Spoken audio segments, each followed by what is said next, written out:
오늘 저는 본문을 통해 사람을 통해 증언하시다, 이런 제목으로 말씀을 나누기 원합니다. 오늘 본문을 근거로 해서 나누길 원하는 하나님은 어떤 분입니까? 우리의 믿음을 도우시는 하나님이십니다. 한번 따라 합시다. 우리의 믿음을 도우시는 하나님. 자, 본문에 보면은 침례 요한이 보냄을 받았다. 오늘 본문 6절에 요한은 사도 요한이 아니라 세례 요한, 침례 요한을 가리켜요. 침례 요한이 하나님께로부터 보냄을 받았다라고 말하고 있고, 그 보냄을 받은 목적이 분명히 나와 있는데요.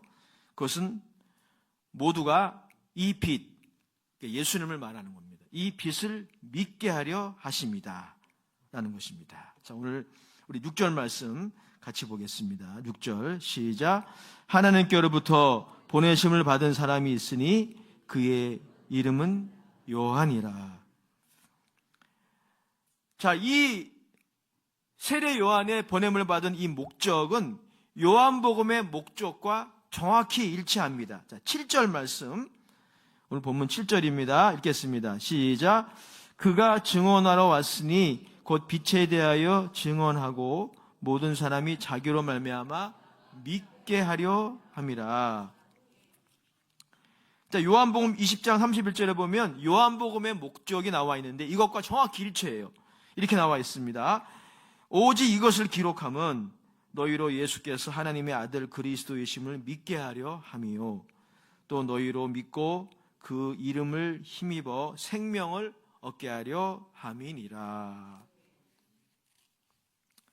사랑하는 성도 여러분, 우리 인생에 여러 일들이 있지만 가장 위대한 일이 있어요.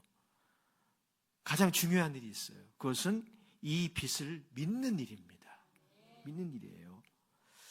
요한복음 6장 29절에 보면은 예수님이 이것이 하나님의 일이라고, 우리 하나님의 일을 한다, 하나님의 일이 이것이다 저것이다 여러 말을 많이 하는데 그런 일도 있겠죠. 그런데 가장 중요한 그리고 위대한 하나님의 일이 있는데 그게 바로 요한복음 6장 29절에 나와 있습니다. 제가 읽어드릴게요. 요한복음 6장 29절. 예수께서 대답하여 이르시되 하나님께서 보내신 이를 믿는 것이 하나님의 일이니라 하시니. 아멘. 그러면 왜 그럴까요? 이 믿음이라고 하는 것은 그냥 별거 아닌 행동처럼 보여요. 인간적으로 보면. 그것은 하나님이 보내주시는 이 빛을 받아들이는 행위이니까, 하나님이 주시는 선물을 받는 행동이니까 그게 그렇게 어렵나? 이렇게 생각을 하고 또 별거 아닌 행동처럼 우리가 생각할 때도 있지만 이 믿음이 중요한 이유가 있습니다. 이 믿음이라는 태도에서 빛에 속한 모든 선한 행위가 시작되는 거예요. 그러니까 믿음이 없이는 빛에 속한 모든 선한 행위가 이루어질 수 없는 것입니다. 그래서 어떤 기독교 철학자가 말한 것처럼 악의 반대는 선이 아니라 믿음인 거예요. 믿음의 반대는 악인 거죠. 이런 이유 때문이에요. 히브리서라는 책이 있어요. 신약 성경. 히브리서의 저자도 믿음을 강조했는데 그에 따르면 믿음이 없이는 하나님과 바른 관계를 맺을 수조차 없다고 강조했어요. 히브리서 11장 6절의 말씀이죠.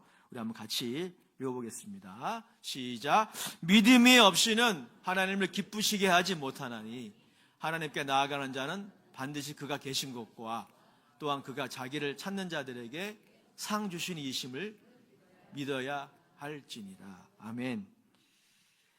그러니까 하나님도 원하시고 우리도 원하는 우리의 삶의 긍정적인 변화의 역사가 이루어지기 위해서는 반드시 뭐가 있어야 됩니까? 믿음이 있어야 돼요.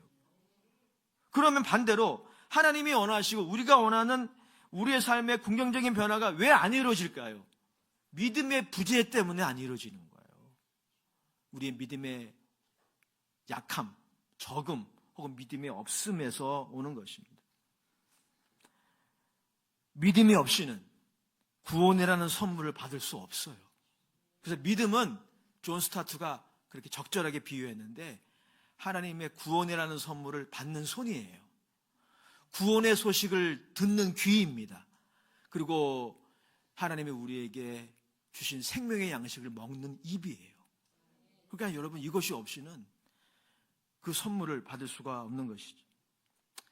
자, 그래서 우리의 믿음의 선배들은 하나님을 믿는 믿음으로 삶의 한계를 돌파하고 도약했습니다. 그러니까 믿음은 구원이라는 선물을 받는 데 있어서도 필수적이지만 구원받은 이후에 우리의 현실에 여러 도전과 고난과 유혹이 있지 않습니까? 그거를 돌파하는데도 믿음 없이는 안 돼요. 히브리서 11장에 보면 우리 믿음의 선배들이 자신들의 선천적인 능력이나 어떤 그 DNA로 그 삶의 한계를 돌파한 것이 아니라 믿음으로 돌파한 거예요. 히브리서 11장 36절에서 38절에 보면 그 내용이 나오는데 제가 좀 읽어드릴게요. 또 어떤 이들은, 그러니까 믿음의 선배들에 관한 이야기입니다. 또 어떤 이들은 조롱과 채찍질 뿐 아니라 결박과 옥에 갇히는 시련도 받았으며, 이게 여러분 견디기 쉬운 게 아니에요. 이 믿음의 사람들에게도 이런 도전이 있었다는 거죠. 그들에게 이걸 넘는 것은 그들의 한계였을 것입니다. 그런데 그들이 믿음으로 그거를 이겨냈다는 것이죠. 견뎌냈다는 것이죠. 37절에 보면 더 심한 표현이 있어요. 돌로 치는 것과, 혹시 여러분 중에 예수 믿는 것 때문에 돌에 맞아본 적 있으세요? 거의 없을 거예요. 아마 아무도 없을 거예요.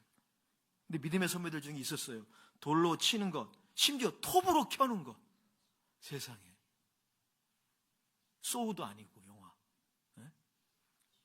얼마나 잔인해요. 이런 도전도 있었어요.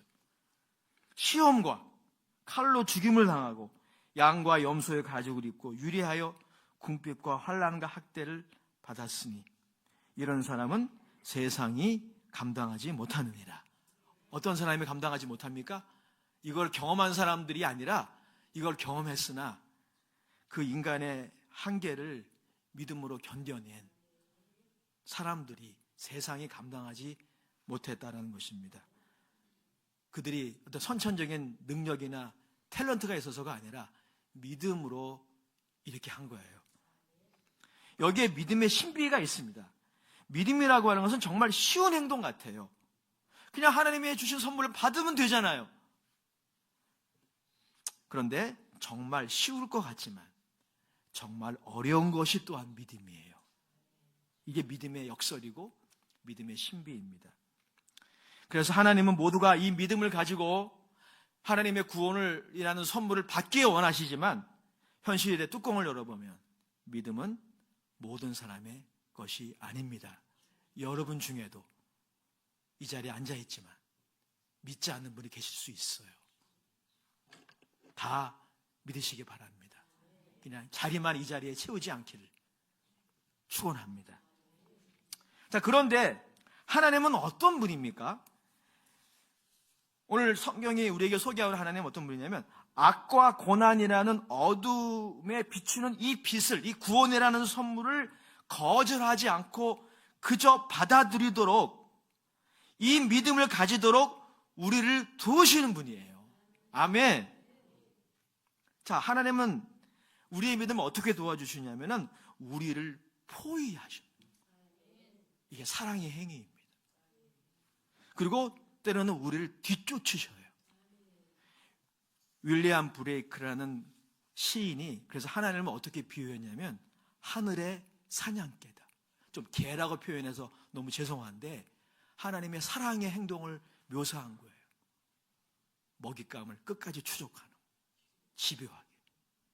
하나님의 사랑이 우리를 뒤쫓아왔어요. 믿기까지. 그래서 우리가 이 자리에 있는 거 아닙니까? 하나님은 또한 그 사랑으로 우리를 강권하시기도 하시고 또 호세아서 2장 14절에 보면 놀라운 표현이 나오는데 하나님은 우리를 계유하셔요. 이게 개역 성경의 표현인데 히브리 원어로 좀 더 정확하게 번역하고 쉽게 번역하면 꼬신다는 거예요. 개역 개정 성경에는 이렇게 표현하고 있습니다. 하나님이 타일르다 이렇게 표현하고 있는데 하나님이 우리가 믿음을 가지도록 우리의 믿음을 강화시키기 위해서 때로는 이 방법도 사용하셔요. 타일러서, 꼬셔서 은혜 받는 자리에 오게 하시는 거죠. 우리가 이 일을 해야 돼요. 교회는 이 일을 해야 됩니다. 여러분, 그런 차원에서 믿음조차 하나님의 선물이라고 정의할 수 있어요. 이게 믿음의 신비입니다. 믿음의 주체는 나예요. 내가 믿어야 돼요. 옆에 있는 사람이 믿는다고 내가 구원받는 게 아닙니다. 우리 아빠, 엄마가 믿는다고 내가 구원받는 게 아닙니다. 내가 믿어야 돼요. 그런데 동시에 믿음조차 하나님의 선물이라고 말할 수 있어요. 믿음은 하나님이 자신의, 그러니까 우리의 인생 가운데 사전 작업하신 결과라고 말할 수 있습니다. 자, 이렇게 우리를 지금까지 여기까지 우리를 포위하시고 뒤쫓아오시고 강권하시고 때로는 타일러서 이 자리에 있게 하신 하나님께 감사합시다. 아멘. 설교 끝. 네. 자, 그런데 하나님의 도움의 손길은 역사 속에서 어떻게 나타나냐면요, 증언으로 나타나요. 증언. 즉 하나님은 우리의 믿음을 도와주시는데 어떻게 도와주시냐면 하늘에서 거대한 확성기를 가지고 말씀하시지 않습니다. 만약 그렇게 하시면 인간은 그 하나님의 소리를 감당하지 못할 것입니다. 지난번에도 한번 제가 비유로 들었죠. 창조주가 창조하신 태양을 한번 생각해 보세요. 우린 매일 태양의 신세를 지고 살지 않습니까? 태양의 빛과 열도 가까이 가는 물질들을 다 녹여버리고 태워버립니다. 그런데 하나님은 어떤 분입니까? 말씀이신 하나님은 어떤 분이죠? 이러한 태양을 수조 개나 창조하신 분이에요. 그분의 말씀의 빛이 우리에게 그대로 전달된다면 우리는 감당할 수 없을 거예요. 과학자들에 의하면 지구가 도는 궤도가 잘못돼서 조금만 태양 가까이 가도 인류는 멸종한다고 하잖아요. 그런데 여러분, 그러한 태양을 창조하신 그 하나님의 말씀의 빛이 얼마나 대단하겠습니까? 만약에 하나님이 인간이 감당하지 못하는 음역대의 주파수로 말씀하시면 인간의 뇌는 다 파괴되고 말 거예요. 아니, 들어도, 그런 하나님의 말씀을 우리가 들어도 다 이해하지 못할 것입니다. 자, 그래서 하나님은 우리를 사랑하셔서 인간의 역사 속에서 우리에게 다가오실 때 자신을 극히 제한하셔서 다가오셔요. 이 빛을 증언하시는 사람들을 통해 말씀하십니다. 사람들을 먼저 보내시는 거예요. 침례 요한은, 오늘 본문에 기록되어 있는 요한은 바로 이 증언을 위해서 보내심을 받았습니다. 침례 요한 이후 예수님을 믿게 된 사람들은 그러니까 모두 그의 증언을 통해 간접적으로 믿게 된 사람들이에요. 뒤에 갈 수 있느냐는 요한복음의 권위자는 이 구절을 이렇게 해석했습니다. 들어보십시오. 세례 요한은 이 빛이 아니지만 그가 먼저 와서 이 빛에 대해 증언하는 것은 꼭 필요했다. 그것이 바로 인류를 구원하시는 하나님의 방법이다. 구약성경, 신약성경의 이 역사를 통해 우리가 발견할 수 있는 게 바로 그거예요. 하나님이 말씀하시는 방법, 사람을 보내세요. 그를 통해 말씀하세요. 오늘날도 하나님은 이 방법을 사용하심을 아십니까? 사도 바울은 오늘날도 하나님이 이것을 사용하신다고 고린도전서 1장 21절에 말씀하고 있습니다. 고린도전서 1장 21절 이렇게 기록하고 있어요. 하나님의 지혜에 있어서는 이 세상이 자기 지혜로 하나님을 알지 못하므로 하나님께서 전도에 미련한 것으로 믿는 자들을 구원하시기를 기뻐하셨도다. 즉 하나님이 전도자들, 사람이잖아요. 전도자들이 전하는 단순한 복음의 메시지로 세상을 구원하시는 방법을 택하셨다는 거예요. 그걸 사용하신다는 겁니다. 우리를 사랑하시기 때문에 그래요. 하나님은 우리 한 사람 한 사람의 믿음을 돕기 위해 목회자와 사역자, 교사들을 보내십니다. 무엇보다 하나님이 우리의 믿음을 돕기 위해 주신 가장 중요한 매개체가 있죠. 바로 성경이에요. 성경을 우리에게 주셨어요. 한글을 읽을 수 있는 분들은 다 읽을 수가 있는 거죠. 눈이 불편해도 점자로 읽을 수 있어요. 그리고 한글을 몰라도 요즘에는 들을 수 있어요. 그런 매체들이 얼마나 많이 개발되는지 몰라요. 성경을 주셨어요. 그리고 성령님을 보내주셨습니다. 성령님은 우리들에게 보혜사로서 하나님의 말씀을 증언하시는 역할을 하십니다. 설교를 준비하면서 고 이어령 교수님이 생각이 났어요. 고 이어령 교수님은 자타가 공인하는 대한민국의 최고의 지성인이었죠. 그러나 그런 인생의 오랜 기간 무신론자로 살았습니다. 심지어 안티 기독교인으로 살았어요. 그는 강연에 자주 기독교 신앙을 비판했습니다. 기독교 신앙을 지성이 없는 맹신으로 평가절하하였습니다. 자, 그러던 그가 그리스도인으로 회심했어요. 그리고 남은 생에 많은 사람들에게 예수님을 증언하다가 몇 년 전에 하나님의 부르심을 받았죠. 그의 지성에서 영성으로란 책은 그의 회심 이야기를 담고 있습니다. 그 책을 인용한 카페에서 아버지의 간증이라는 제목의 내용을 어저께 제가 읽으면서 제 눈시울이 붉어졌습니다. 마음에 울림이 있었어요. 좀 소개하기 원합니다. 그의 회심 이야기예요. 그가 회심하게 된 것은 꿈에 하나님을 만나서 그런 것이 아니고 기적적인 뭔가를 환상을 경험해서가 아니고 그의 딸을 통해서였어요. 그의 딸 이미나 목사님을 통해서였습니다. 이미나 목사님은 미국에서 공부하며 검사까지 된 교수님의 사랑의 대상이었고 자랑거리였습니다. 그런데 이미나 목사님이 그만 암투병을 하게 된 것입니다. 암세포가 온몸에 퍼져서 그 부작용으로 실명의 위기까지 가게 된 겁니다. 그래서 서울대병원에 입원하게 되었습니다. 그때 이어령 교수와 그 아내가 딸의 병문안을 간 때였습니다. 딸 병문안을 간 그에게 이미나 목사님은 자신이 실명하는 것은 괜찮다고 마음의 각오가 되어 있다고 하면서 다만 아버지 앞에서 평생 하나의 소원이 있다고 말했어요. 그것은 아버지 이어령 교수가 자신과 함께 교회를 나가는 것이라고. 이어령 교수는 딸에게 이렇게 말했습니다. 그래, 내가 지금 뭘 못 들어주겠니? 교회에 나갈게. 그는 당시 상황을, 당시 심경을 이렇게 말했습니다. 그때 전 하나님께 무릎을 꿇었던 거죠. 안 믿었지만 이렇게 자식이 원하는데, 그래서 평생 처음으로 진심 교회에 나갔습니다라고 자신의 상황을 설명했습니다. 그리고 딸의 실명을 하나님이 고쳐주시도록 간절히 기도했습니다. 그런데 기적이 일어났어요. 서울대병원에서 재진을 했는데 결과가 나왔습니다. 이미나 목사님의 각막에는 아무런 문제가 없었던 거예요.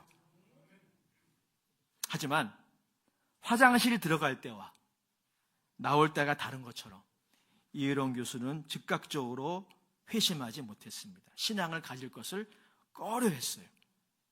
그의 표현대로 하자면 사단의 끈질긴 불신앙의 공작이 있었던 것이죠. 그런데 결정적인 순간이 다가왔어요. 하나님의 사랑의 포위가 계속되었던 거죠. 어느 날이었습니다. 딸이 병원에서 퇴원하여 주일날 교회로 가는 날이었어요. 그런데 아침에 너무나 해맑은 얼굴로 아빠, 교회 다녀올게요 하며 인사를 하고 교회에 나가는 딸의 얼굴을 보았습니다.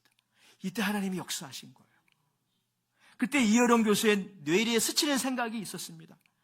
암이 몸에 있으면서도 저렇게 행복하게 교회에 가는 딸을 보며 저 아이에게 나도 교회에 가서 세례를 받게 놓으라 하면 내 딸이 얼마나 행복해 할까? 내 딸이 얼마나 행복해 할까? 내가 이걸 못 해주나? 이런 생각이 들었어요. 그는 교회 가는 딸에게 그래서 이렇게 말했습니다. 얘야, 오늘 교회 가서 담임 목사님한테 아빠 세례 받는다고 말씀드려라. 이런 교수님의 간증의 결론은 이것입니다. 하나님이 참으로 교묘하게 사람을 사용하시는구나.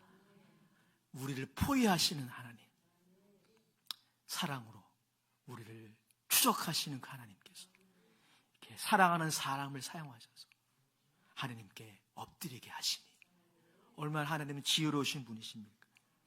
하나님은 우리의 끈질긴 불신앙의 연약함을 치유하고자 이렇게 사랑으로 우리를 포위하십니다. 우리를 이렇게 도와주십니다. 성경을 통해서, 우리의 사랑하는 가족을 통해, 또 사역자들의 증언을 통해 지금도 우리를 도와주셔요. 자, 그러나 기억하십시다. 오늘 7절의 말씀에 보면 믿음의 유무의 가능성은 열려 있습니다. 우리 7절 말씀 다 같이 보겠습니다. 7절입니다. 시작. 그가 증언하러 왔으니 곧 빛에 대하여 증언하고 모든 사람이 자기로 말미암아 믿게 하려 함이니라. 여러분, 이 7절의 말씀은 모든 사람이 요한의 증언을 듣고 예수를 믿을 것이다 라는 말이 아니에요. 받아들이고 안 받아들이고는 본인의 선택에 달렸다는 겁니다. 중요한 진리가 있어요. 오늘 우리에게 주어진 성경의 증언, 그리고 가족이나 친구, 목회자의, 전도자의 증언, 즉 사람들의 증언을 받아들이지 않으면 초자연적인 기적이 아무리 있어도, 하늘이 열리고 구름이 예수님 얼굴을 하는 구름이 떠올라도, 1000번, 10,000번 떠올라도 예수 믿기 힘듭니다. 예수 믿기 힘들어요. 죽은 자가 살아나서 아빠 예수 믿어야 돼, 안 그러면 지옥 가 라고 얘기해도 오늘 하나님이 보내신 이 성경, 성령님이 사람을 통해 증언하신 그 증언을 받지 않으면 그런 증언 받아들이기 힘든다는 겁니다. 우리 기억해야 돼요. 자, 본문의 두 번째 메시지 나누고 마치겠습니다. 본문의 두 번째 메시지는 우리에게도 이제 사명 한 가지가 있다라고 하는 것입니다. 그것은 무엇입니까? 이제 우리도 누군가의 믿음을 세우는 역할을 해야 한다는 거예요. 우리도 하나님을 향한 믿음을 도와주는 증인의 역할 해야 한다는 것입니다. 사랑하는 여러분, 증인의 삶을 위해서 대단한 성공이나 스펙이 꼭 필요한 것은 아닙니다. 있으면 좋아요. 하지만 증인의 삶을 살기 위해서 내 사업이 성공해야 되고 내 자녀가 좋은 대학에 들어가야 되고 모든 것을 성공해야 되는 것은 아니에요. 꼭 그렇지 않습니다. 우리에게 필요한 것이 있어요. 좀 전에 이민아 목사님의 그 미소, 온몸에 암이 퍼졌는데 주일날 행복하게 웃으며 교회 가는 그 모습, 그게 영향력이 있는 겁니다. 대단한 성공과 스펙이 필요한 것이 아니라 믿음의 생각, 믿음의 말, 믿음의 삶을 보여줘야 되는 거예요. 이게 우리에게 필요합니다. 우리는 표지판이에요. 세례 요한이 그랬습니다. 우리는 램프예요. 세례 요한이 그랬습니다. 우리 8절 말씀 다 같이 읽겠습니다. 시작. 그는 이 빛이 아니요 이 빛에 대하여 증언하러 온 자라. 그러므로 우리의 목표는 표지판이 되는 겁니다. 우리의 목표는 램프가 되는 거예요. 우리가 이 사명을 잘 감당하기 위해서 필요한 한 가지 자세가 있습니다. 우리의 입지에 대해서 지나치게 생각할 필요가 없어요. 왜? 우리는 표지판이기 때문에 그래요. 우리는 램프이기 때문에 그래요. 주인공은 예수님이에요. 표지판과 램프는 빛을 지시하는 역할만 잘하면 됩니다. 근데 우리가 우리의 입지에 대해서 지나치게 생각하고 우리의 처세에 대해서 지나치게 생각하고 사람들의 인정과 평가에 대해서 지나치게 목을 매게 되면 표지판의 역할을 제대로 감당할 수가 없어요. 왜냐하면 시험에 들기 때문에. 왜 우리가 복음을 전하다가 하나님의 영광을 위해서 헌신하다가 시험에 많이 듭니까? 우리가 표지판이라는 거, 램프일 뿐이라는 걸 잊어버리기 때문이에요. 우리가 이것을 기억할 때 비교의식이나 우울의식의 짐을 내려놓을 수 있어요. 시험들 확률이 확 줄어듭니다. 그래서 오늘 사도 요한이 이렇게 말하는 겁니다. 세례 요한, 그는 이 빛이 아니요 이 빛에 대하여 증언하러 온 자라. 실제로 당시 고대 근동의 역사에 의하면 세례 요한이 워낙 유명했기 때문에 많은 사람들이 그를 메시아로 생각했대요. 그 상황을 배경으로 하고 있는 거예요. 그래서 의도적으로 사도 요한은 그는 이 빛이 아니요 라고 말하고 있는 것입니다. 세례 요한 자신도 이런 자세의 모범이었습니다. 그는 자신이 빛이 아니라 그저 표지판임을, 램프임을 알았어요. 그래서 시험에 들지 않았습니다. 사실 여러분, 세례 요한이 시험에 들 만한 상황이 연출이 됐었어요. 왜냐하면 세례 요한도 세례를 주었고 예수님도 세례를 주었거든요. 그런데 보니까 예수님이 점점 인기가 많아지는 거예요. 당연한 거죠. 하나님의 아들이니까, 빛이니까. 그런데 세례 요한 입장에서는 자신에게 세례 받으러 온 사람보다 예수님께 세례 받으러 온 사람이 더 많은 거예요. 시험들 일이죠. 시험들 일입니다. 아마 세례 요한도 인간이었기 때문에 섭섭한 면이 분명히 있었을 거예요. 하지만 그 함정에 빠지지 않았어요. 왜냐하면 빛은 내가 아니라 예수님이시라는 거, 나는 표지판에 불과하다는 거, 나는 램프에 불과하다는 거, 그것을 잘 보여주는 것이 요한복음 3장 28절 30절인데 우리 다 같이 읽겠습니다. 요한복음 3장 28절 30절. 여러분, 특별히 이 말씀은 저와 같은 목회자, 우리 재직분들이 잘 새겨들으셔야 돼요. 시험이 다가올 때, 나의 처세와 입지에 대해 시험이 다가올 때 이 말씀 붙들어야 돼요. 그래야 시험 안 됩니다.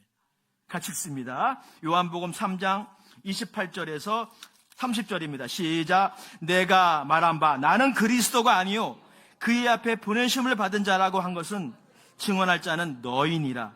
신부를 취하는 자는 신랑이나 서서 신랑의 음성을 듣는 친구가 크게 기뻐하나니 나는 이러한 기쁨으로 충만하여노라.